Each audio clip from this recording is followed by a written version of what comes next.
Good that you're watching to the video where I'm gonna put on some nice warm shoes because even though the sun shines, it's still a bit cold here. But that's all good because it's gaming season, baby. Quite some good things going on. Pepsi Cola, good to see you. Thanks for being the member, of course, here on the channel. Peps Gaming, good to see you as well. Music Art Realm, Make Motorhead, Saber Knight, Skata, Atlanta Joe, and Brock. Thanks everyone, as always, for joining. What are we all up to? I'm really curious. Let me know. As you might know, I of course have the review code for Crimson Desert. So that's all I can say, but then you can kind of fill in the blanks. I did do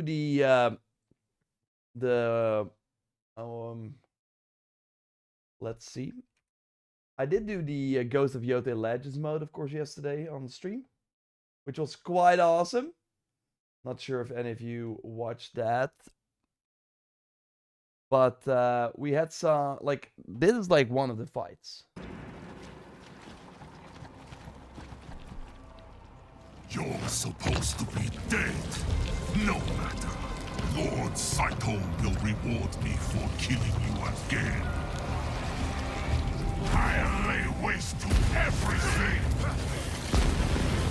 So they basically, like, of course, in the single player game, they are called the spider and the dragon and stuff, but in this mode, they're actually The spider would pay for all the innocents he's killed. That's it. they're actually a spider. And for his role in the goal. It's really cool. That's it.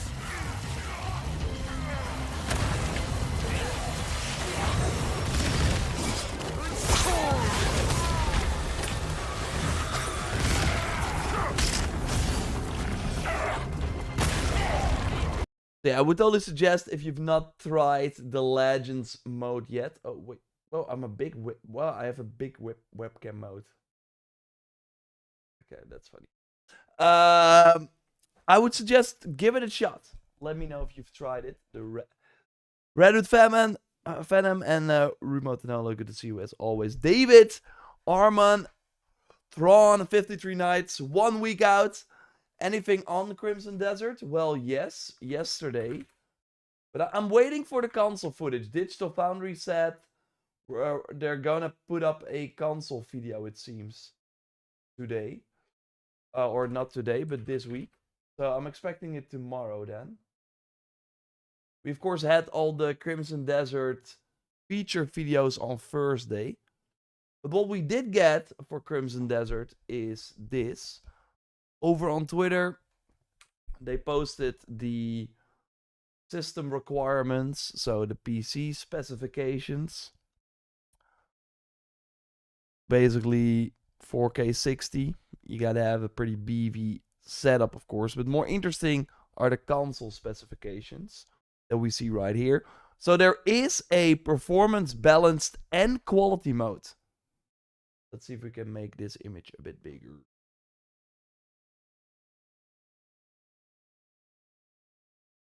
There we go. So yeah, there is a performance balanced and quality mode for PS5. 60 FPS. Ray tracing low. You even have ray tracing. Balanced. Upscaled to 4K. 40 FPS with VSync. So you need to have a monitor that supports that. Ray tracing low. Or the quality mode.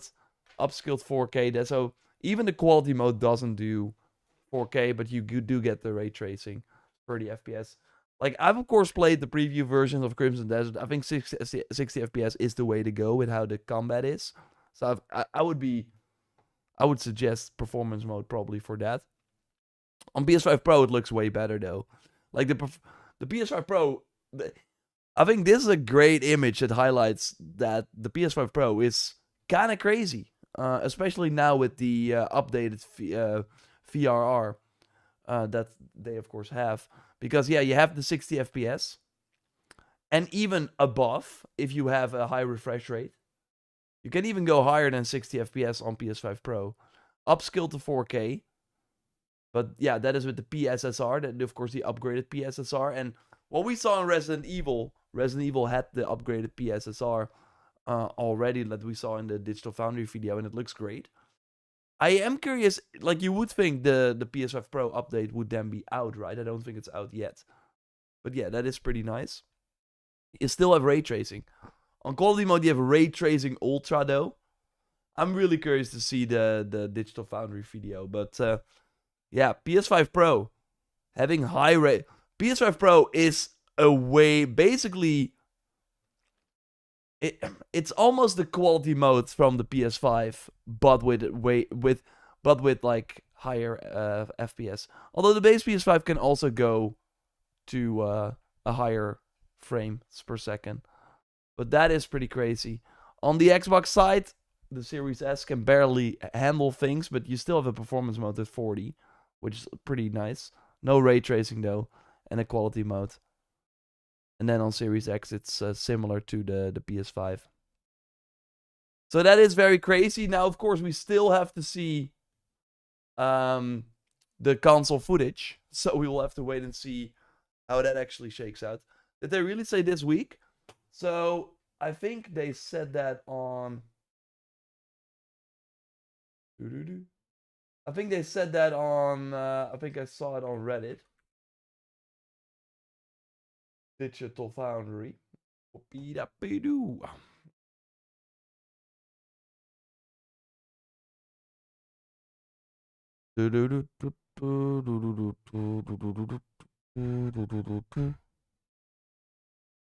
It was not on this Reddit, so it was like probably Digital Foundry Crimson Desert.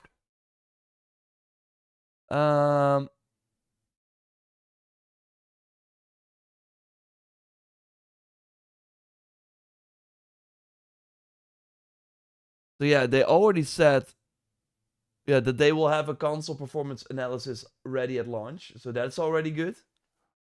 But I think they said actually week. Here. Digital Foundry sent out their weekly email a couple of hours ago, and a console version should be out later this week. Not the final code, of course, but they've stated they think consoles can handle the game. So yeah, again, we will see. I will keep you posted. Jet Laner, good to see you. I use quality when not streaming. Really? Okay. 720p on Series S. Yes, Peps Gaming. That's the price you gotta pay. This is how I see real spiders, Pepsi Cola. Referencing the spider boss, of course, from Ghost of Yote. That's awesome. But yeah, the Ghost of Yote Legends. Totally check it out if you haven't already. Music Art Realm says, Ratchet & Clank is my favorite game franchise. What are your thoughts on the series? I love them too. I did not like the most recent one for PS5. I thought the enemy variety and the weapons were really lacking. Something that is usually really well done in Ratchet & Clank games. So, I don't know. It really felt like maybe some of the people that worked on the older games did not work on this one or something. It also did not have... I thought the story like really matured more in a crack in time and stuff. But it was one of my favorite gaming franchises. I think the gameplay is just really cool, and like the upgrade path and going through the different planets and stuff. I love that series. But yeah, the most recent one just didn't really do it for me. The NVIDIA drivers are out for Crimson Desert and Death Stranding 2, so we can prepare our bodies and drivers. Okay, that's awesome. Imperative. I've updated my drivers recently, but not for Crimson Desert, so I should probably do that too. Hey, you have the same accent as the current best F1 driver. Well, J Assassin, you can guess maybe why that is. Where is that person coming from? I'm in a minority, but I prefer quality fidelity over FPS. Okay, we're gonna do a poll. Brock, if you can do it on the Twitch. But I'm curious, performance or... This is going to be very interesting. I really thought everyone was going to be performance. But we actually have... but I remember actually there being... there being like the developer saying as well that most people play on quality mode. Which I think is kind of interesting. Because the moment like this generation I started playing more 60 FPS, you just can't go back. The moment you switch, you can't. I think the Last of Us Part 2 I think had an update or something where you could like switch and then without like having to go back to the menu or something. And you really like it felt 30 FPS and Last of Us felt like slow motion mode. Okay, let's go. Quality or performance mode.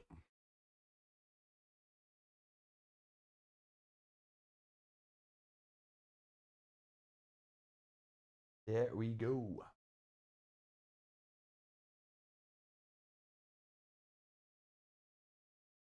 Quality always. I'm really curious what it will be. Ghost of Legends is freaking awesome. Yeah, Jet Laner it is. Next week, fella, we're so close. I'm late. Have you talked about Crimson Desert? Rilo, you're not late. I talked a bit about Crimson Desert, about the console thing. Digital Foundry said in their weekly email that we should have a console video out later this week, and that consoles can handle the game. And we looked at the different things here. I am going to make a video on the main channel for Crimson Desert because I've one surprise or nice thing from my preview session that I've not shared yet. So I wanna do that. I wanna do that because I know everyone is hungry for more Crimson Desert. And then of course next week the reviews go out on the 18th, like actually 1 week from now. And which sounds like quite a long time, but the game is big. And then the day after, the tips and tricks can go live. So on launch day. Hey, quick question. Anyone selling a GeForce RTX 580? Well, Palik, good luck with your search. I would say we're partly fucked on console. Hopefully not got the pro because it cost my fingers, but I'm not pre-ordering. Yeah, Roadkill, I would totally wait for console footage as well. Like, I have the luck that I have a BV-PC as well, obviously, to make content.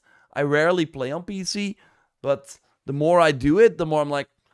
I played Where Winds Meet most recently on PC as well, and yeah, I kind of like...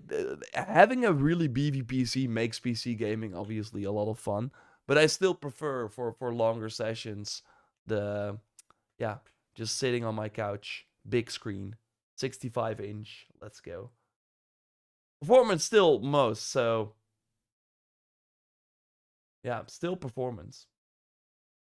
What is the gaming news, Lazy Streamer 69? So we already went over the Crimson Desert specs and stuff. But there has been a bit more gaming news. Digital Foundry having the console video. Maybe during this stream they drop it. Maybe it's like an embargo for 5 p.m. So that would be in 10 minutes. Or maybe it's 6 p.m. here in Europe. Yeah, of course I showed you the Legends mode that is out now. I do think it's kind of interesting that Sony is kind of quiet on it. Like, okay, you do see it here. But they're not spending any money on promoting the Legends mode. You do see it right here. So that is nice. Oh, we do have the game catalog games now being added. Yeah, here it is awesome though. Wish we could see the player numbers, the amount of players that are playing. I'm not sure if there's like a global leaderboard. Maybe it has it. So yeah, I already like Crimson Desert has the upgraded PSSR as well, used in the photo or in the performance mode.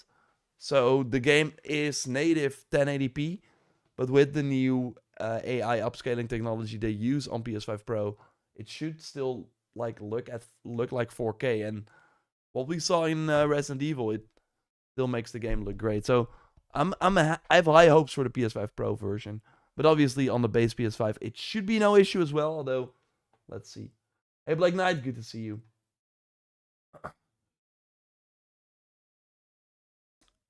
Okay. Digital Foundry released a Resident Evil 9 PC path tracing video now. Okay, so then it's probably tomorrow that we see the console footage. Music Art Realm says, I found your channel because of your Huckler's Legacy videos. That is some time ago. So thanks that you're still around. And yeah, I can't wait for the sequel. Maybe next year. Maybe next year already. Will you be finished with the whole game by the 18th or just the story? Stephen Martin, I'm doing my best. I'm gonna quit the stream now so I can go back. No, but I will, of course, be doing my best. But, yeah. 30 FPS is gross now, Pyrus says. I agree. I can't go back. I cannot go back. To be fair, though, and that is kind of the... Although, like, for example, on Switch, too, I've been rocking that. But that is also, like, yeah, it's hard. That is mostly a 30 FPS device for the console games they ported over. But I have to be, like, the Xbox ROG Ally. I can play, like, Shadows 60 FPS. Fine. That way. So that is actually kind of nice. That is actually kind of nice. For Honor has a Twitch stream in 10 minutes. Free drops, just a note. Well, Pepsi Cola, you can have that on while sticking to this stream as well, I guess, right? So yeah, probably... I would argue tomorrow the Crimson Desert console video then. That is my bet. If Digital Foundry says that they're dropping the video this week and they just dropped Resident Evil 9.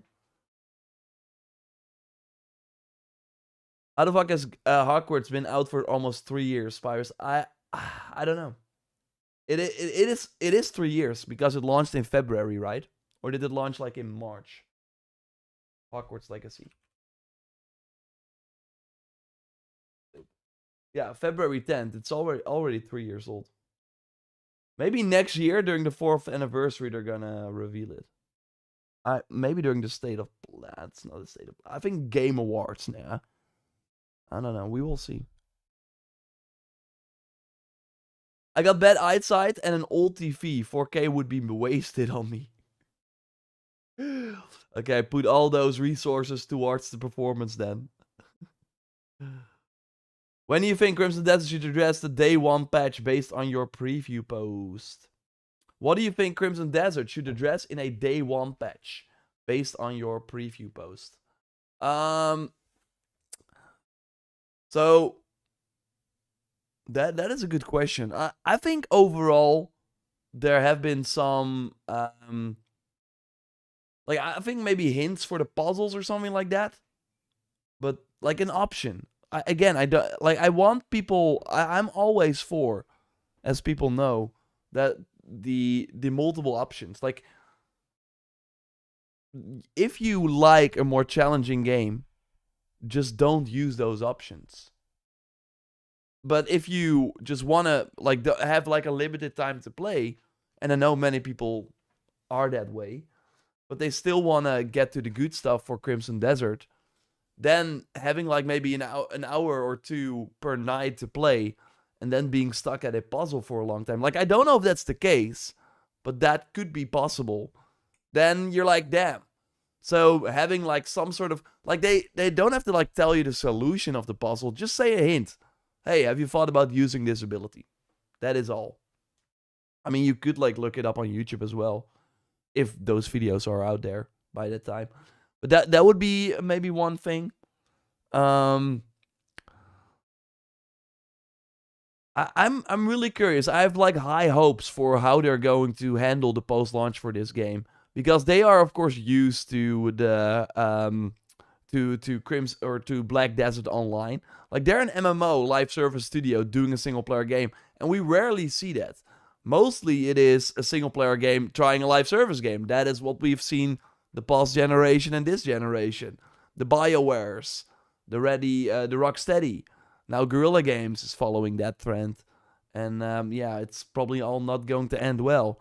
And so, like, these studios that usually are used to making a product, putting it out, people enjoy it, people finish it, and then they move on, they suddenly have to think of, okay, what is our roadmap going to be like? How are we going to handle player feedback? How are we going to engage the community? Blah, blah, blah, blah, blah.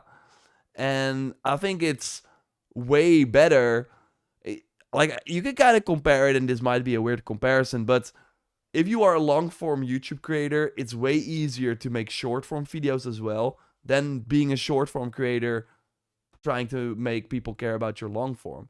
Because long-form, it like requires people to watch for 8 minutes or so, and if like your audience is used to that, and that's what I love with the Sunday video, everyone watches that for a very long time, which is awesome. But if you start out as a short form creator, you build an audience around videos that are maybe 1 minute long max. So then you're like suddenly asking those people to like watch your video for 8+ minutes. It's way harder. While if you have a long video and then you're asking people to watch only 1 minute, it's a way like easier thing to do. And I think that that's the case for single player developers going to live service and live service to single player as well. If you are a single player developer, you suddenly have to make sure that you hit more deadlines post launch because you want to keep people engaged on your game. While if you are a live service studio doing a single player game, the bare minimum what is expected is launching a polished game day one. What you do after that, there are no rules.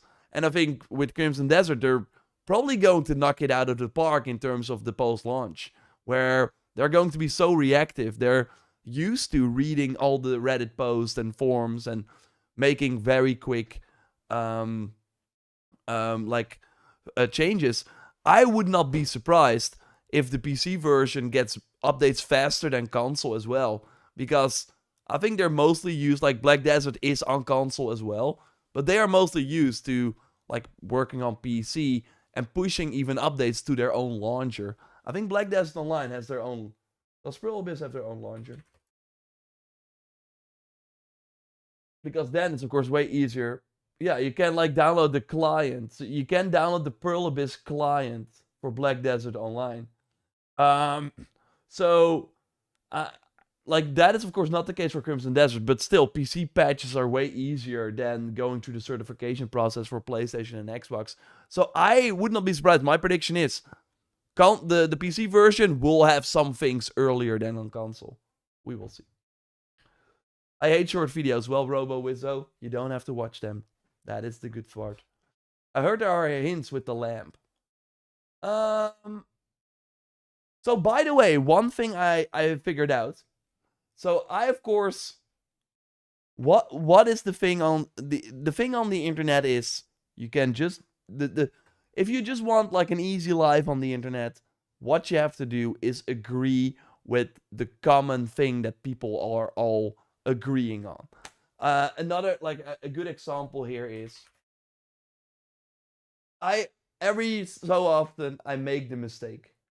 I make the mistake of engaging on Twitter and making a comment that is just against everyone, even though I'm just trying to explain something. I'm just trying to say, hey, did you think about this? So this is what happened. And then we're going back to the puzzle Crimson Desert thing. So this is what happened. The Hidden One, great creator, of course, he said, meanwhile at Ubisoft, Microsoft let us fund new content. So basically, people are now, and this is so fun of like being like doing content for a long time, is always things repeat. Things always repeat, and that's always also fun about like covering Ubisoft. They always do the same thing, make the same mistakes, delay the same games. I went back to old videos, and it was like Watch Dogs Legion delayed, a blah blah blah game delayed. And I was like, what's that game delayed? Like I completely forgot. Like all these games were delayed once, and sometimes when you get to the new release, you're like forgot about it, and then you're like surprised when it gets delayed. But often things get delayed.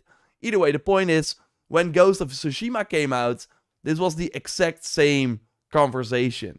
When that dropped, it was like, oh, free multiplayer mode, amazing.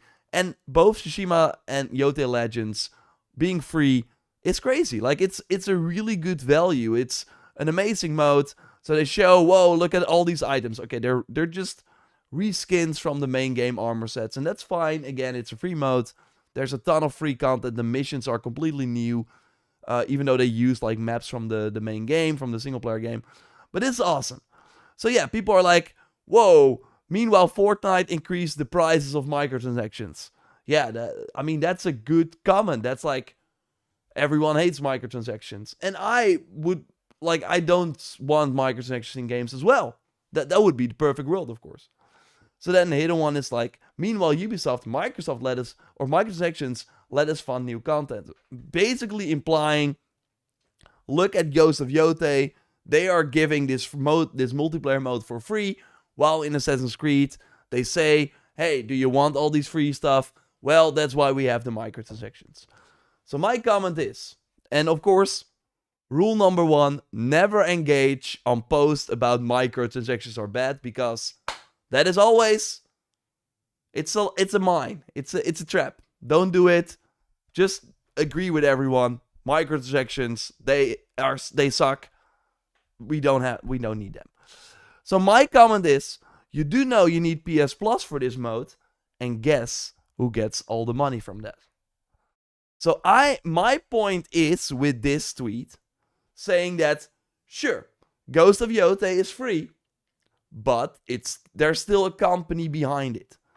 Ghost of Yotei is made, and that's why all the Sony single-player games don't have microtransactions, but they also don't have a post-launch, usually. Usually you get the New Game Plus mode, and they say like, hey, see you later in 5 years, while the Assassin's Creed games have a new update every month with new stuff. I digress. Either way, I'm saying, so, sure, it is a free mode, but I would argue a lot of people that play Yotei and the single-player Sony games, they don't have PS Plus. So if they want to engage with this mode, they need to get that subscription. And that subscription is money in Sony's pockets. And guess who's funding the free Legends mode? Sony. My point being, that is the business model. That is, Ghost of Yotei is designed to sell consoles. So you have the PlayStation in your house, and then you buy more stuff on that console. You get PS Plus, you go buy Crimson Desert in the PlayStation Store. Guess what? Sony gets 30% from that. So, Ghost of Yotei and all the single-player PlayStation exclusives are Trojan horses to get you in the ecosystem. That is what their role is.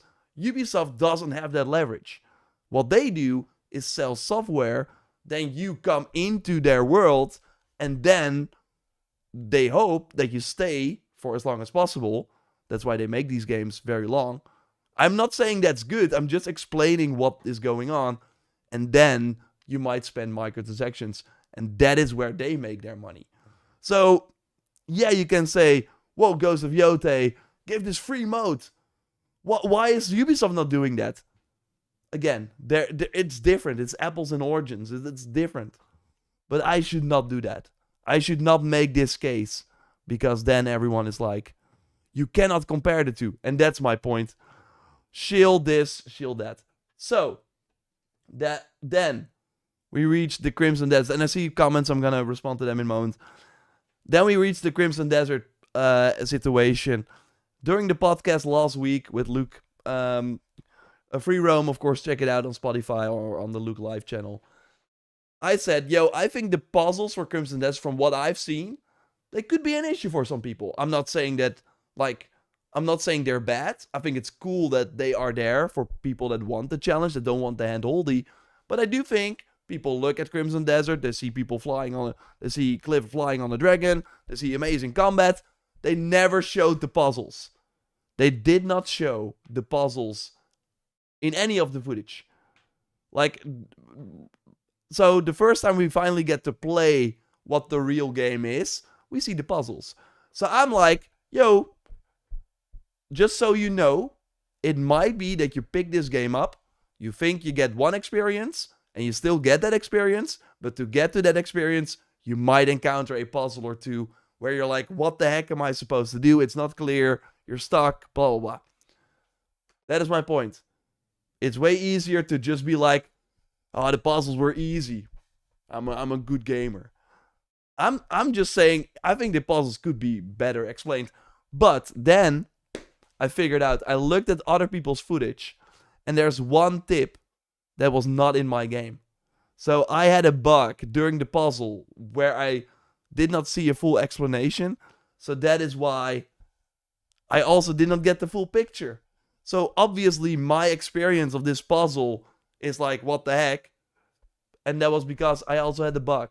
There was one tip that said, yo, your focus gives you spirit back. I looked at my footage. That tip was not there for me. So I was like waiting around for my spirit to refill. But they already had a solution for that. So that's good. We will see in the full game, of course, how the puzzle situation will evolve. But overall, that's a long rant on don't be on the internet as much. Go on with your life. Only engage with fun conversations. And don't fall for the microtransaction trap. Okay, that is my rant. Let's see what everyone has to say. Buttery Cheeks with the $5 super chat. I appreciate you a lot. If Marathon couldn't break 88 peak, then I truly fear for Horizon Hunters Gathering.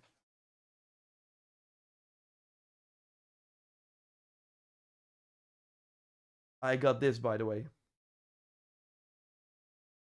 A statue of the one and only famous machine hunter that we did not know before Horizon Hunters Gathering. But it's a really nice statue. So yeah, they're of course going to make Horizon Hunters Gathering a thing. But Buttery Cheeks, again, thank you for supporting me here on the React channel. I really appreciate it. That's super kind. I can like talk. I can I think I don't think it's like on. But I think I can like say that I played the closed test. I cannot show any footage, but I can talk about it. And I really don't see... like, Marathon is a much better game. It actually is doing something new for the genre. Like, the reviews are good. The Steam situation is good. 87% after 25k reviews. That is really good. That is really, really good. We, of course, have to wait and see how this fizzles out. But I'm gonna, like, with a microscope, follow, and I'm already kind of doing it. I think it's fascinating. Follow this situation. I'm not gonna play Marathon. It's not a game for me. But if Sony lays off a ton of Bungie devs in the coming weeks before their financial year ends, because they were expecting this number to be 100,000 or 150,000, then I fear for Guerrilla Games. Because I think if like Bungie gets this, because I'm with you, Buttery Cheeks. I think Horizon Hunter Gathering, they would be lucky. I think, and I hope I'm wrong, and I hope that maybe they were, like, again, we're seeing Hunters Gathering earlier than when we first saw Marathon. So it might be that they take another few years of development, and then they completely make the game way better, and then when it launches, it's amazing. Two things. One, they could totally do that. But we even see that here with Marathon. It has like an amazing score. The reviews are dropping now as well. I saw like a 4-star from VGC. It will probably be around the 77, 80, I would say. That does not matter if the game is not of interest to people. You can have the highest rated games, but it doesn't matter. We even saw like a Video Game Chronicle article about it. So yeah, basically, I think they already kind of lost the... I think that reveal already should say enough. And also, I would argue, if you are going to have a state of play where you promote all your games, and you have this big New Horizon game that one of your biggest studios in a very expensive place in Amsterdam, and you decide to not put the game in that state of play because you might worry that the feedback will not be good, so you don't want to put a spotlight on it yet, I think the moment you have those conversations, there's already a problem. Why are you not shouting from the rooftops that you have a new game from your prestige studio? Like, that's the same as not putting Ghost of Yotei in a state of play. No, that's an easy win. That actually elevates the whole state of play. But here, Sega says strong reviews for its recent games aren't yet translating to better sales. And that is really the situation we are currently in. There are too many games. There are too many games. And it doesn't... Like, I think your game has to be a certain level. But I think for Crimson Desert, for example, if that game has 7s, it will totally hurt the sales. But I still think it will sell well.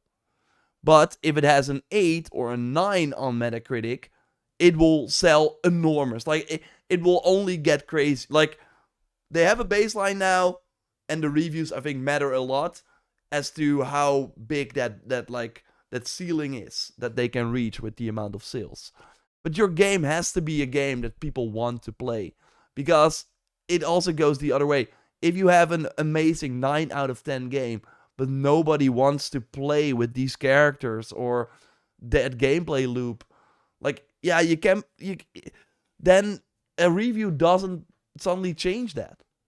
If it's a good thing at what it does, but it does something that nobody wants, then why care? And I think, really, yeah, basically I'm scared as well for Guerrilla Games. And because I played that test, and it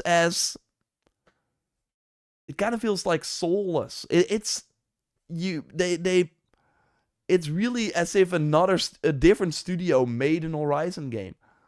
We have Petra, we have all these characters, we put them in this hub, they just sell you stuff, and then you go to a table with a mission, you select the mission, you go out into the world, you open these Fortnite chests that give you stuff, and then you get a perk that has like a gameplay benefit, and you're like, it's not like exciting.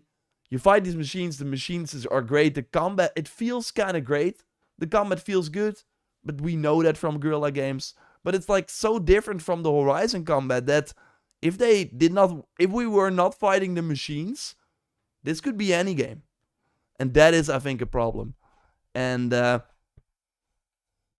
I've said it like in my video, I think they got to cut and run at some point, but maybe they are already in too deep. And that is, like, Concord made sure that Sony is more cautious with their live service output, but they should have like realized that way earlier, that if we were in a different position, if Guerrilla Games after Forbidden West, maybe after Burning Shores, just did like that trailer, but like it didn't look as good, and they were like, yeah, we now have a small team inside Guerrilla Games, 10 or so people, I don't know, 20, thinking of the concept for an Horizon online game.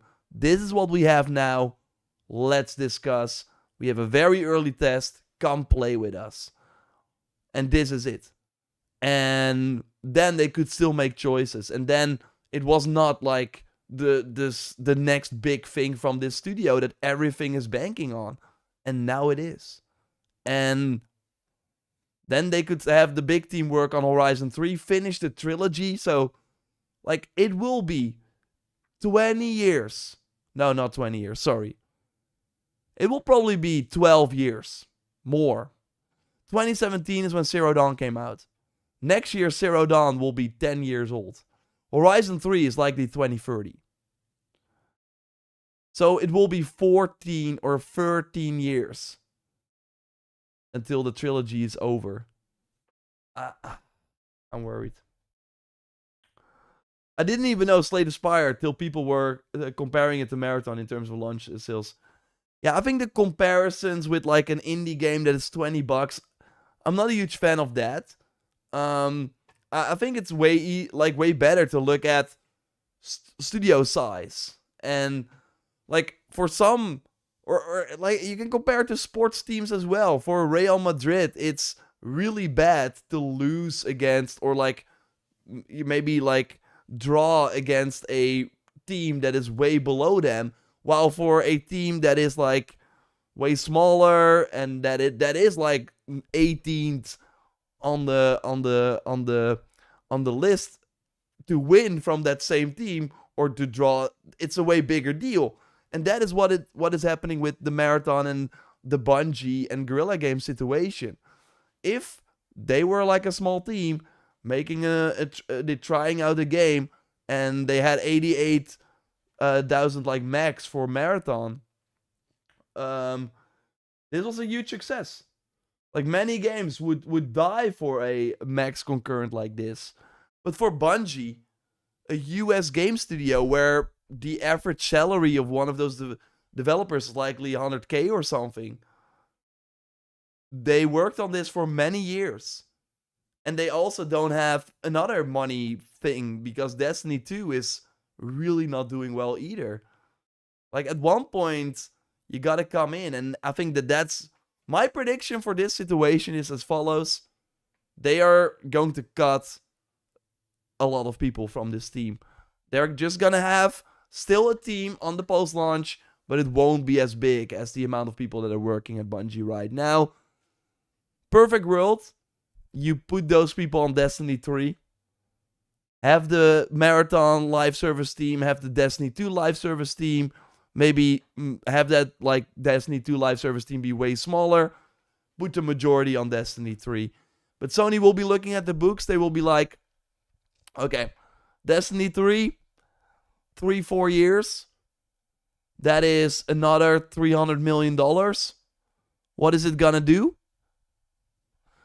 I mean, it might still work out. 300 million for Destiny 3. I do think I do think it would be a big moment.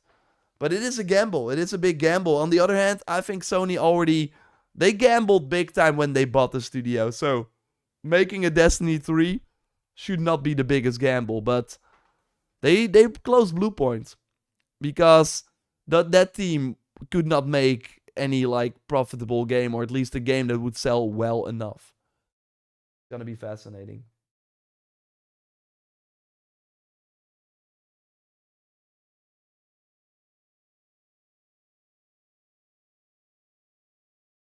Horizon 3 in 2031. I can't believe this bullshit even now. But like, I agree. But if you think about it, if they've not like I think Matthijs de Jonge, the game director from Forbidden West and Burning Shores, he's working on Horizon 3. But if we have the Kotaku article saying that they grab people from Horizon 3 to work on Hunter's Gathering, they probably are not getting a lot of work done. They probably have the concepting, maybe they're designing the new machines through concept art, they have a rough idea of the story, but they're not getting any big development stuff done. That is all for Hunter's Gathering.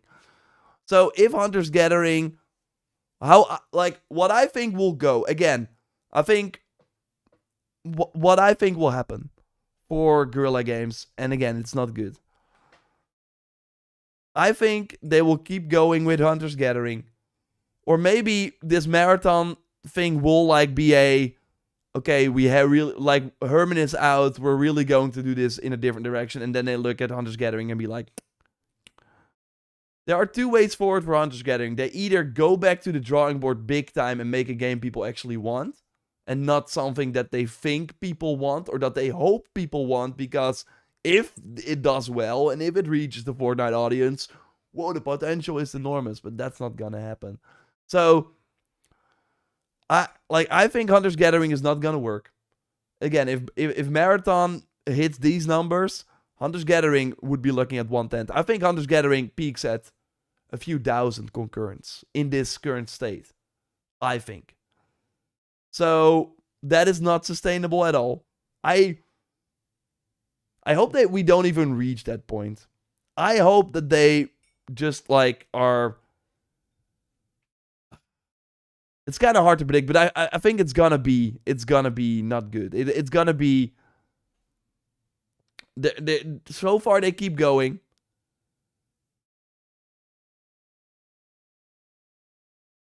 We're gonna do another poll. Okay, so because we have 203 votes for the performance mode is winning out, but the quality mode still has some love. Okay, what do we think will happen with Horizon Hunters Gathering? I'm gonna give multiple options. Horizon Hunters Gathering. What will happen? It will release and be a success. It will release and flop big time. We're gonna do it like this. Because flop and flop big time, yeah. It won't release. It will get cancelled. People move on. We're gonna, by the way, have the Horizon Hunters Gathering. We've been talking about it. I'm gonna show gameplay. So, I mean, I think everyone who's here, of course, knows the game, but still. It's almost at 1 million views, by the way. Hello?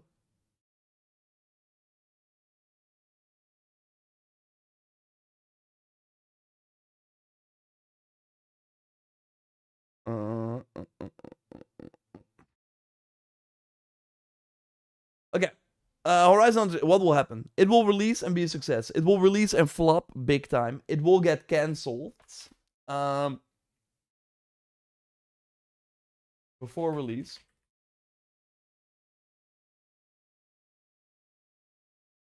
What is another option? You think there's a possibility it gets cancelled? Yes. I think the best thing they can do is cut and run. Quit now. Make Steel Frontiers, the NCSoft game, your primary console and PC game. Give NCSoft all the resources they need to make that work. That game looks fantastic. And you, Guerrilla Games, go make Horizon 3. Maybe do a co-op mode in that game like Legends. And that is it. It will release, be a success. It will release and flop big time. It will get cancelled before release. There should be another option. Oh yeah, it will get...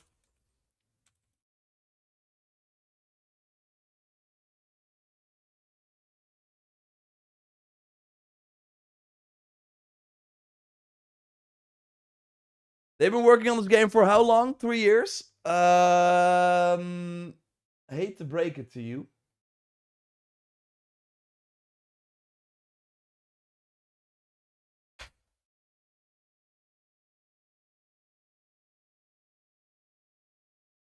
This is the game online game director at Guerrilla Games, working on Horizon Hunters Gathering for 8 years and 2 months. Obviously with a small team. But this game hasn't been in the works for a long time. And they really properly started working on it after Forbidden West. But yeah, that's a lot. This game probably cost 100, 200 million already, I think.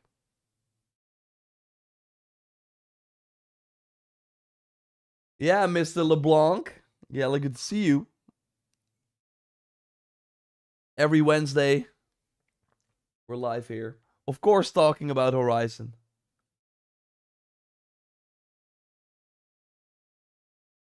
And we're also live on the React channel. Just tired of the concept already. Well, East Blue Drew. Yes. I don't see them quitting, but I think they should. Yeah, most people think they will still release it and it will flop big time. But at one point, you think they have to learn, right? At one point, you think they must learn. A long climb towards profitability, make Motorhead. I believe it will release and over a year flop and lose all its players. I don't think they're gonna get that long. I really think they're gonna... I really think it's gonna...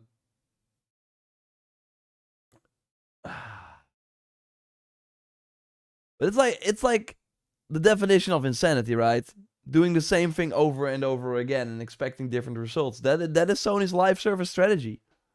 They're making the same weird games that nobody wants, and they just keep going. And then they do think at one point it will be different, but it won't be. It will not be. It burns my eyes, please. But yeah, most people think they will still... I think they should either cancel it and move on to Horizon 3 and let Steel Frontiers be the actual Horizon online game, or reboot it. Go back to the drawing board, but I think that's basically starting over from scratch. The concept art still looks kind of good. Not this one, but the other one. I'm praying for a heavy flop. I mean, Debonair, like the thing that is the most like fascinating, I think, about this Horizon situation is that it should not be this hard. It should not be this hard to understand that there is a market for an Horizon multiplayer game. I really think there is. When they, like, for Concord, that was like, why? Why would I play this over Overwatch and all the other games, right? And you, of course, have the Battleborns. Like, many have failed before it. Well, why would Concord be different? There was no real like, it still struggles.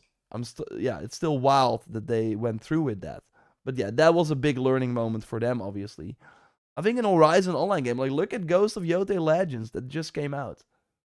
People like that. Like, for the people that want to play with their friends, Ghost of Yotei and play a game with their preferred combat and stuff from the single player games. There are not a lot of games out there.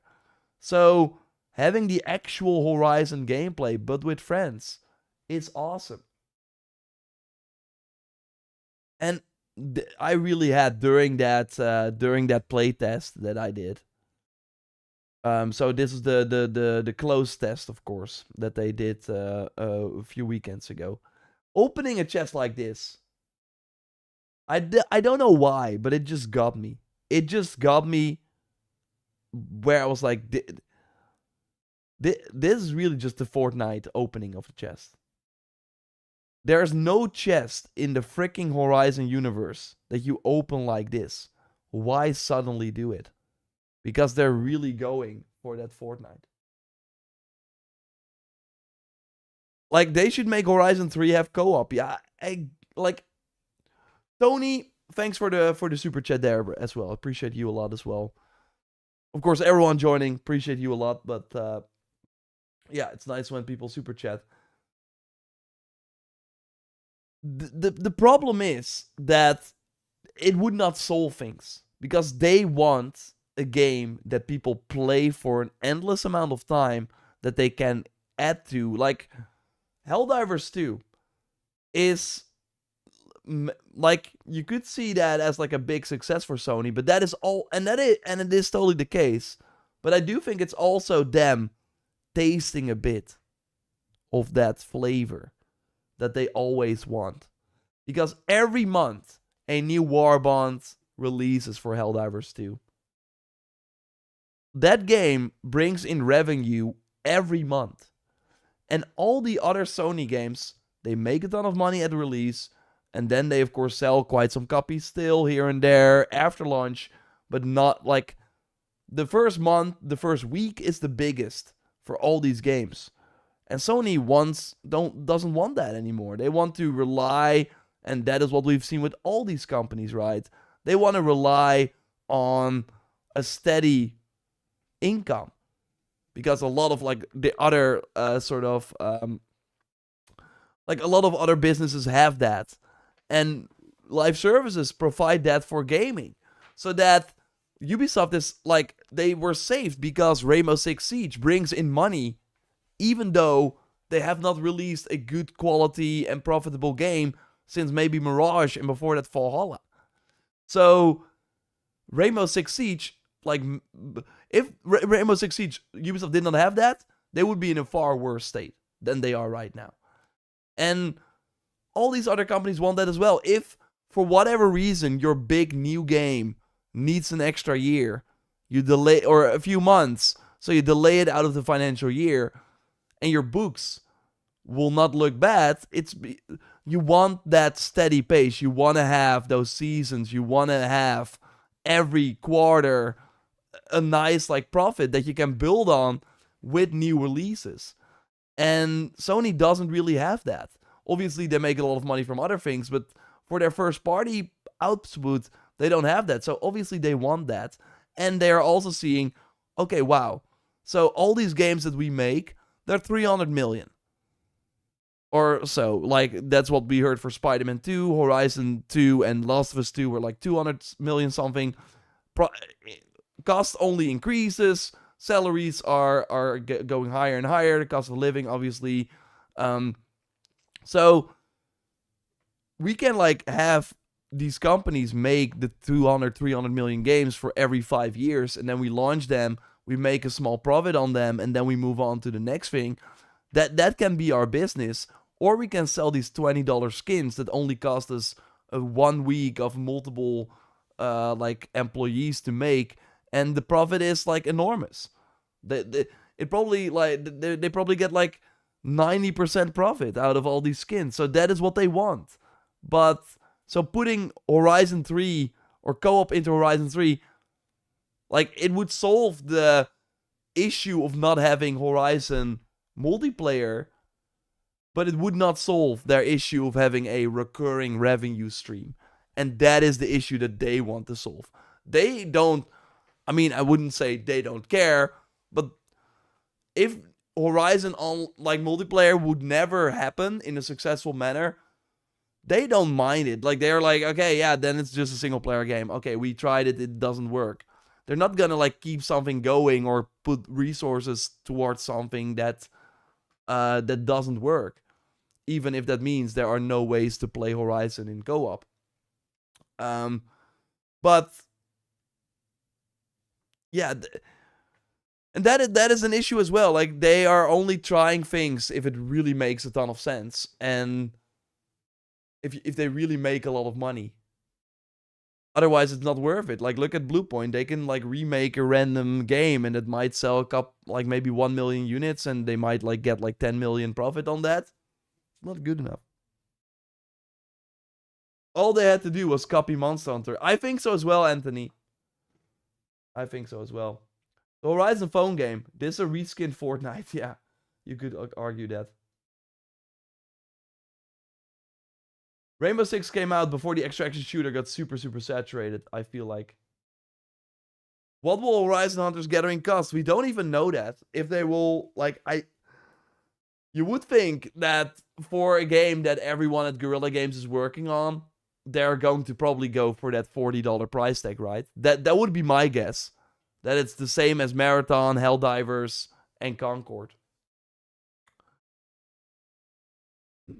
Ashil, you put it nicely. They're trying to find a new audience, but they're butchering their old audience. And the problem, I think, is they're like, that's a great word. I think this Horizon Hunters Gathering game, it's doing more harm than it could put. Like, they're not even speaking to their old audience. That is, I think, the problem. Like said, show an Horizon 3 teaser. I think the Starfield approach might have been a good one. Remember when Fallout 76 was announced? They were like, yeah, here's the Starfield teaser. Oh, and we're making Elder Scrolls 6 as well. Oh, but we now have this multiplayer Fallout game that nobody really wants. But it is... Fallout 76 was still a Fallout game, even though there were no NPCs, but they later added them. But it was still the Fallout gameplay. Horizon Hunters Gathering, again, if you were not fighting the machines, this could be any game. And that is the crazy part. Overall. And if they, again, like I said, if they have the single player, if Forbidden West still got a new quest here and there to keep the old Horizon fans engaged, or if they have Horizon 3 with a sizable team and we're getting it next year. Like, Zero Dawn came out 2017. Horizon Forbidden West came out 2022. We would be, like, 2027, next year would be Horizon 3. If they did not, if they were following the same trend. You would think. That could have been the timeline. But now we're probably looking at 2030, 2031. And yeah, I think they're, like, I think Guerrilla Games will go with the tail behind their back, go back, and realize that what they already have is really, really great. What they already have is a dedicated audience, but they're not talking to them. And they take them for granted. And at one point, if you get more, like, this game, them thinking that this wasn't a good idea, it did hurt my overall fandom, or whatever you can call it, my love for the franchise. If the creators of this franchise are willing to completely alter their lore and stuff just to chase the Fortnite dollar, then why would I even care? Now, obviously, when Horizon 3 gets revealed, and obviously if they just go back to making a cool open-world single-player game, I'll be there, of course. But I was really invested in the Horizon franchise, and the last few years, they've only done things that I'm not excited about. I've said it as well. There will be, by the time Horizon Hunters Gathering comes out, there will be more Horizon games that I don't care about than Horizon games that I love. Which is crazy. How is that possible for a series that is not even 10 years old? Hey, Melissa. You joined, and we're, of course, talking about Horizon. Then it will have a tough time. It's paid. Like, yeah, of course, but that is what you saw with Concord. They put up a free beta and nobody cared. Nobody cared. So, like, right now, people are willing to pay for your game if it is a good experience that you cannot find elsewhere. I think people would rather pay for your game if it is the game that is on their algorithm, if that is the game that everyone in their friend list is playing, that all their friends are playing. They're like, join, join, join. I think there are people willing to pay. Like, and we should not be, like, right now with these $40 games. Or Slay the Spire, it's $20. Silksong, $20. It should be looked at as the same as going out with your friends one night. If I go out with my friends one night, I'll be, by the end of the evening, easily have spent $40. And with that money, I could also play with my friends online. It's not like I don't really play online games. It's not for me. But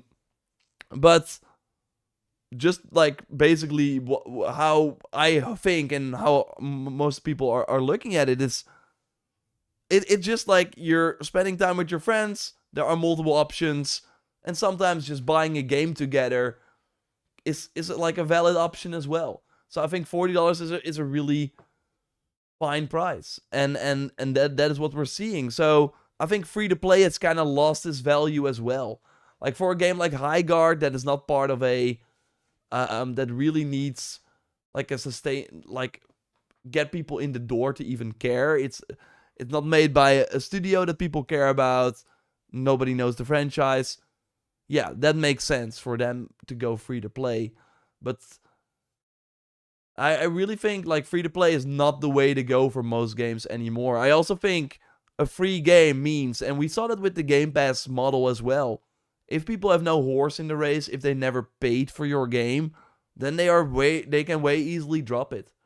If you paid X amount for a game, then you are maybe going or are more willing to go through this maybe thing that you're not liking. Oh, this puzzle, it sucks, but hey, I paid for it.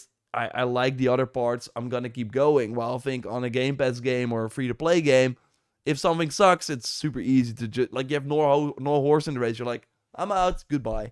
So I think maybe in this day and age, a paid like thing, which also means you don't have to nickel and dime your customers every step of the way. I think that, yeah, I think the paid model right now is thriving, and it's working better for more games.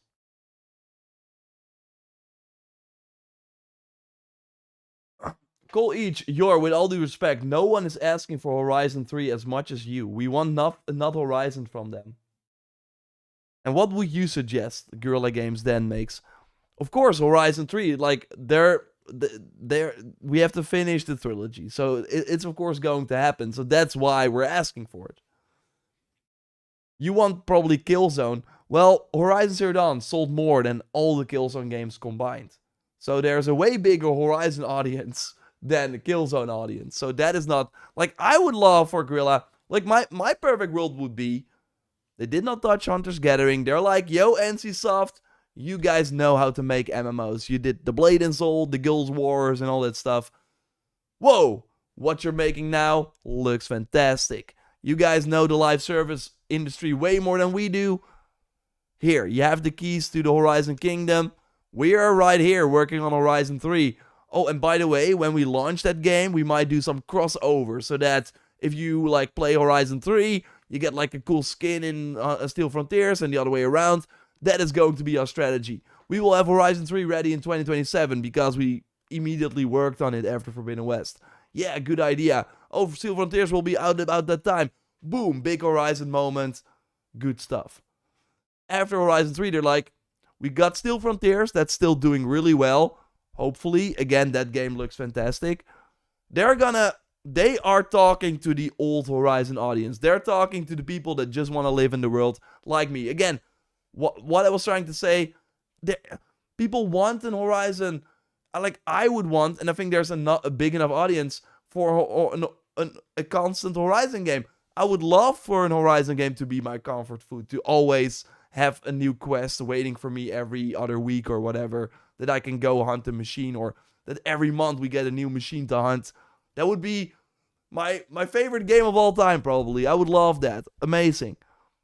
Hunter's Gathering is not that. But if then Guerrilla Games is like, Horizon is covered, we are going to make a new IP. That is what I want as well. Yes, Guerrilla, make a new IP. Yay. But finish Horizon first. If they were going to make a new IP and then after 10 years they're like, oh, Aloy is by the way doing this. No. They gotta finish Horizon 3 first. Killzone Liberation worth playing? No, I think the Mercenary on PS Vita was actually kind of fun. We need Horizon 3. Asil, yes. Killzone was a flop. Too awoken the anger in your... Of course, if you say... Horizon is one of the most mediocre games ever. I mean, totally. That's a fair opinion. If that's your opinion, okay, but don't say nobody wants Horizon 3. That game is... People are going crazy for it. When will the Xbox CEO talk about the new Xbox, Daniel says. There's like a GDC talk today in a few hours. Kurt, apparently Guerrilla aren't happy about making this. Don't think it was their choice. New IP in space. Yeah, Corey is not doing it, so someone else, please. Another completely new Horizon with another character would also be nice. I don't like Aloy. Yeah, I think for Horizon 3, my pitch has been make an Horizon 3, but have 2 starting points. One where we continue with Aloy, and one where we continue with the new character that everyone who's jumping into the series for the first time can just pick that character, and then they can experience it through their eyes, and then at one point the 2 meet, and maybe you can switch between them or something. But Horizon 3 already launching probably 9, 8 years after Forbidden West. It's gonna be hard for people to understand what's going on. So I do think it's nice to have... Like, a trilogy worked with Mass Effect. It worked with Uncharted, because these games launched very quickly after each other. It doesn't work if you have all these games taking so long. So yeah, I think Horizon 3 will have an issue with that.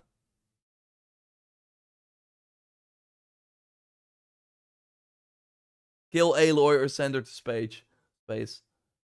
I don't think they will kill Aloy, but and I don't really want that, but I do think having new characters and look, that is what I thought Horizon Online would be. It would be, yo, Aloy's out there doing her thing in space or whatever, and but there are the different tribes, and you can pick a character. You can make your own character maybe from one of the tribes. What do you want? Do you want to prefer like a more spear, melee focused character? Oh, we have a sword as well. Or do you want to be a ranged like Aloy? You're obviously not as strong as Aloy, but you still have like your ranged abilities, blah, blah, blah. And then you start in one of the factions camps. You learn about their ways. You do some missions for the faction people. And you're like, oh, I'm a Karja. This is so cool. You see other Karjas running around. Whoa. And then you have this like big open space where you like can hunt together. Oh, hey, there's a Nora. Hey, what are you doing? Let's hunt this whatever Shell Walker together, shall we? And then, oh, whoa, what? Did you like see that in the distance? Oh, it's a cauldron. Let's check it out. And then you go together to the cauldron. Hey, what's this? A Banu character there? What? Hey, want to join us? Oh, that's awesome. Oh, let's go into the cauldron together. Whoa, and that would be my Horizon Online experience. I don't believe they're actually happy about making it though. The Hunter's Gathering or what? Agreed. They can put out new skins for Aloy, random new quests. Literally, I would buy all of them. See, we are out there. But why try to appease a new audience?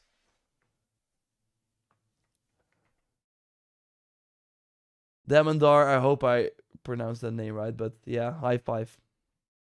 All companies should copy whatever From Software and Team Ninja are doing. They're managing to make games at a much more steady pace. Well, what do those two companies have in common? They're Japanese.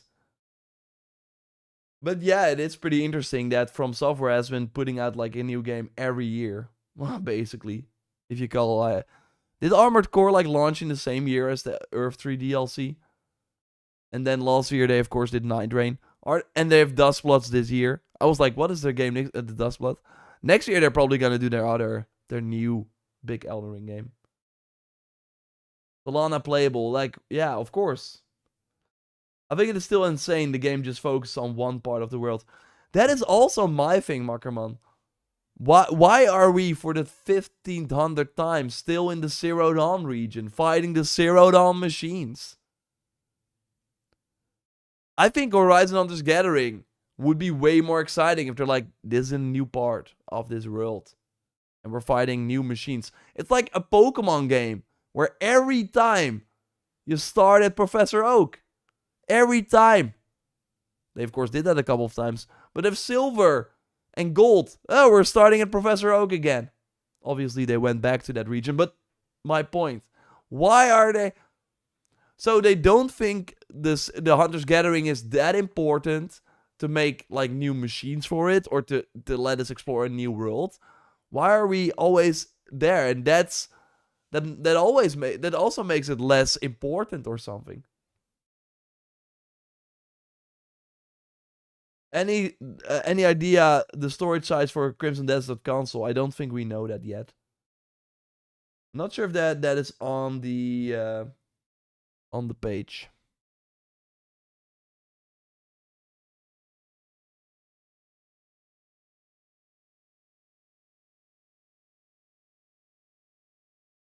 No, they don't have it here.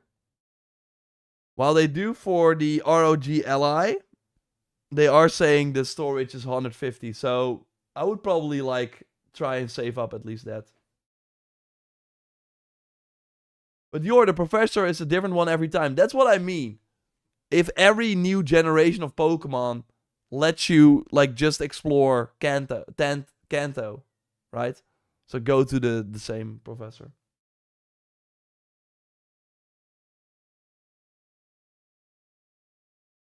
Yeah, I know it's different professors. That is my point. My point is that what if for every Pokemon generation it's the same professor, the same Pokemon. That's what we're seeing with the Horizon games, right? Every new Horizon game is in the Kanto region. I'm gonna quickly look that up.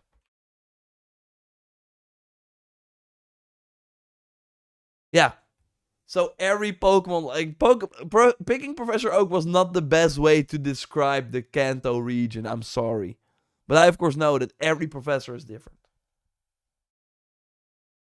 Death Stranding 2 comes out the same day as Crimson Desert.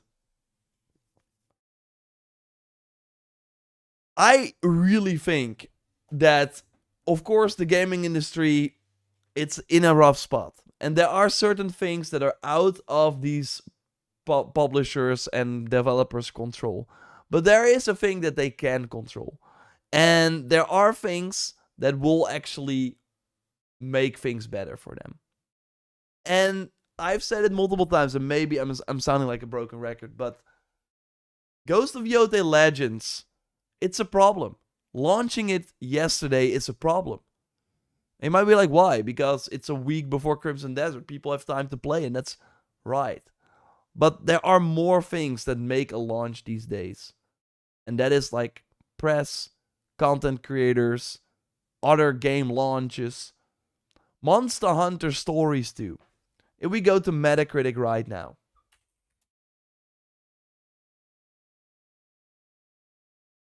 It has an 87 on Metacritic. That is amazing. This is amazing. This is really good. Nobody will care. Okay, I'm not nobody. But this is a open world RPG. And it's launching 6 days before the biggest open world game of the year. This game could blow up. This could have been huge if it launched earlier than now. I know I would have been playing, making content about Ghost of Yotei Legends way more. So, and other creators as well. Like all the creators that would cover Ghost of Yotei Legends, that maybe would make videos about Monster Hunter stories, are all focused on Crimson Desert, because we have to think about the views as well, and that game will blow up. The views will be enormous. So that means that we, as like a group of people that will help put this game on people's radar. Like, I'm not saying this as like a, look at us, we're super important, but we are a piece of the pie, of course. Like, it will elevate games. And if you put them together, like if Monster Hunter Stories launched in April or something, or Ghost of Yotei Legends, if Ghost of Yotei Legends launched last month in February, I would have made way more videos on it. I'm not gonna make any videos on it now because I'm busy working on Crimson Desert. So yeah, I think that's just a thing that more of these companies should think about. Despite the Horizon series being successful and having a fan base, why is there always such a mixed negative discord around it? Buttery Cheeks, thanks again for your super chat. Thanks a lot for the support. I think there are multiple reasons for the Horizon mixed negative discourse. I think one is Aloy. Aloy is just a very safe character that doesn't really have her own she's just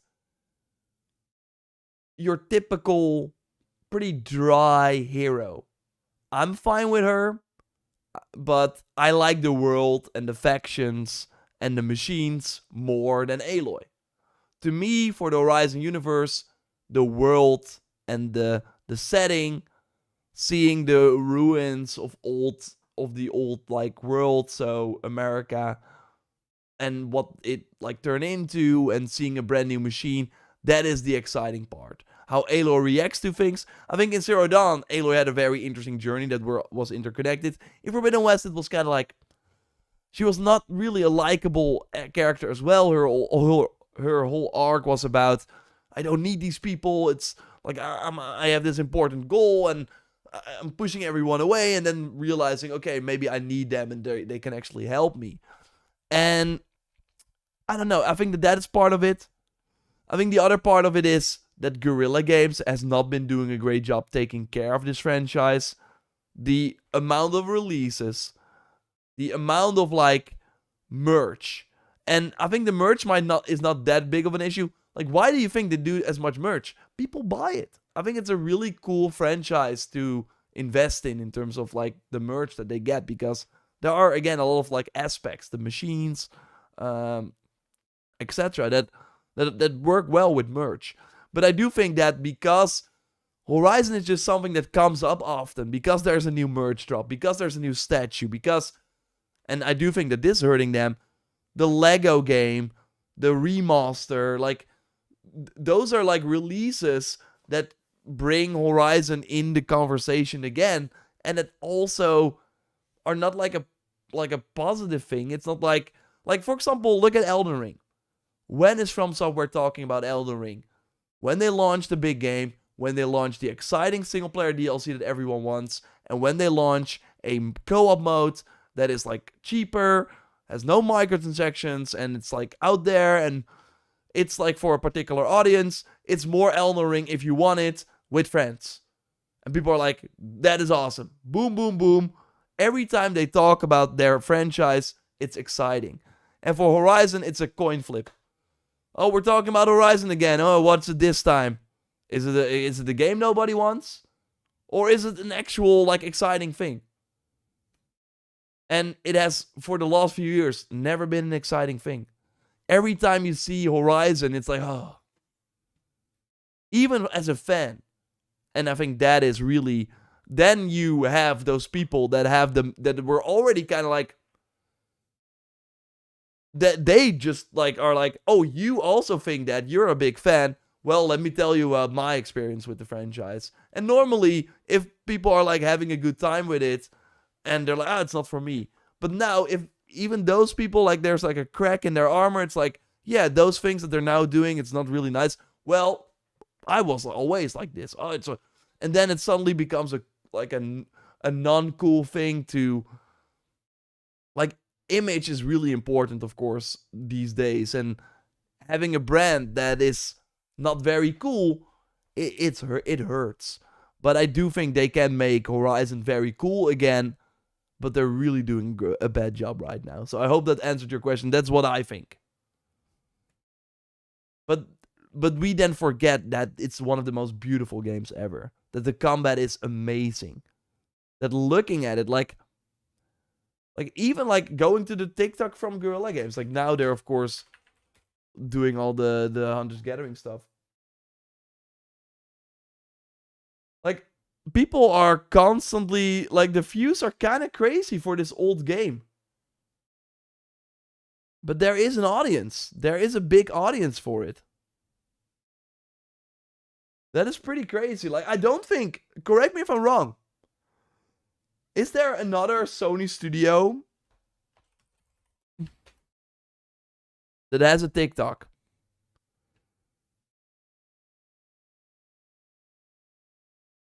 Okay, Naughty Dog has, of course, a TikTok there. Let's see. They're posting quite... They're doing a great job. I've never looked at the Naughty Dog TikTok. But yeah, it's still... Like, the views, the recent Last of Us views, of course, doing really well. Of course, you had the TV show. These are, like, comparable to the Guerrilla Game views. But basically that, like, for the amount of, like, hate Horizon gets, Guerrilla Games still being able to make a TikTok with those views, it shows you there is an audience out there. Does Santa Monica even have a TikTok? I don't think so. I'm not seeing it. Santa Monica Studios doesn't even have a TikTok. I think. No. Does...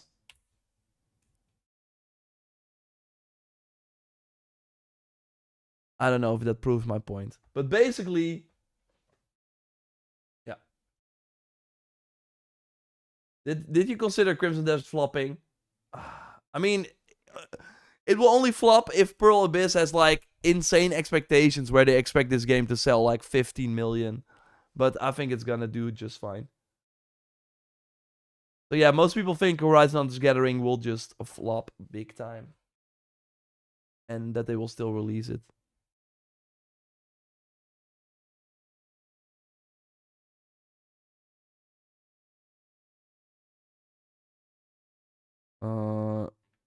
It's almost 6. Let's see if there is some news.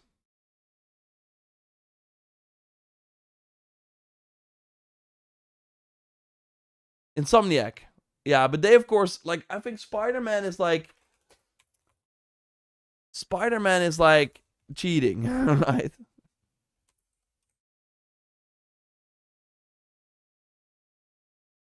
I'm not sure if Insomniac has one. Oh, yeah. No. But yeah, basically my point with this Guerrilla Games Twitter account is there is a big audience for Horizon.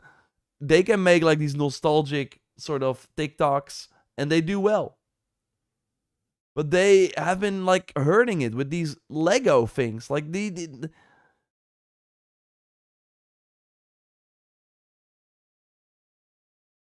it's like if I would be making like marathon content right now.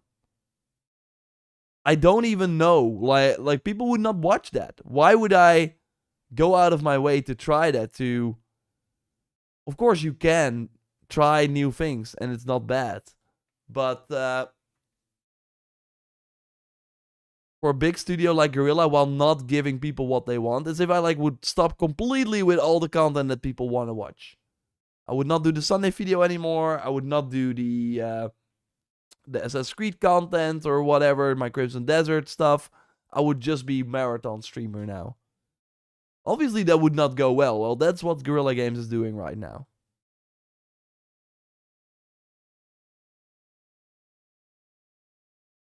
I personally really like Aloy. Yeah, of course, it's awesome. Like, I'm not saying Aloy is bad. I'm just explaining why I think,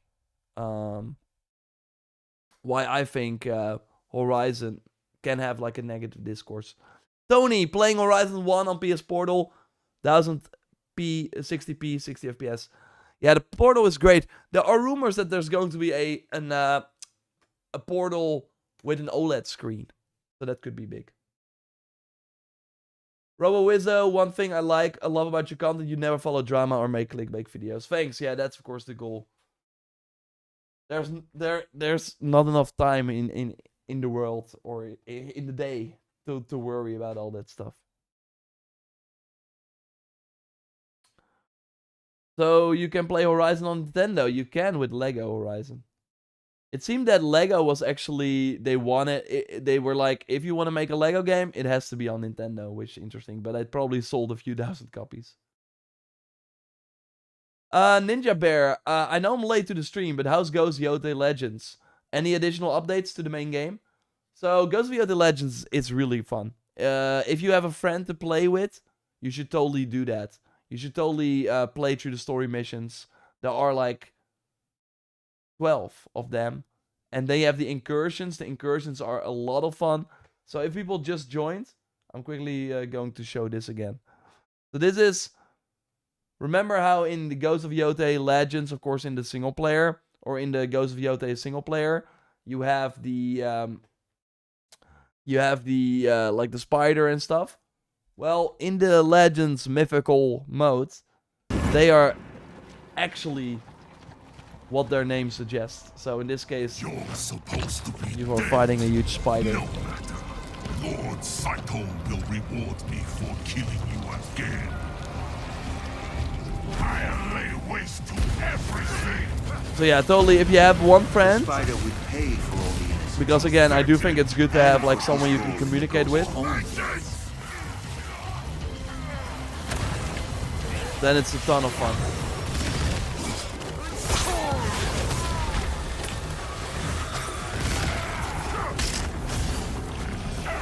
And I really like the progression system. Like I was immediately hooked. Like getting the gear upgrades and stuff. It's really good. It's really fun. But yeah, the timing sucks.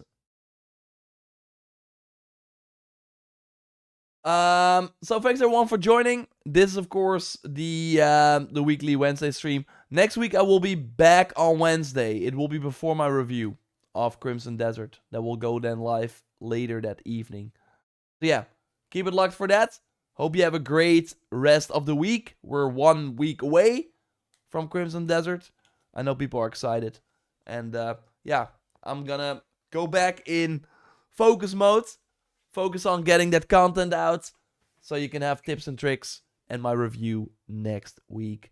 So thanks a lot for watching. Hope you have a great rest of the week.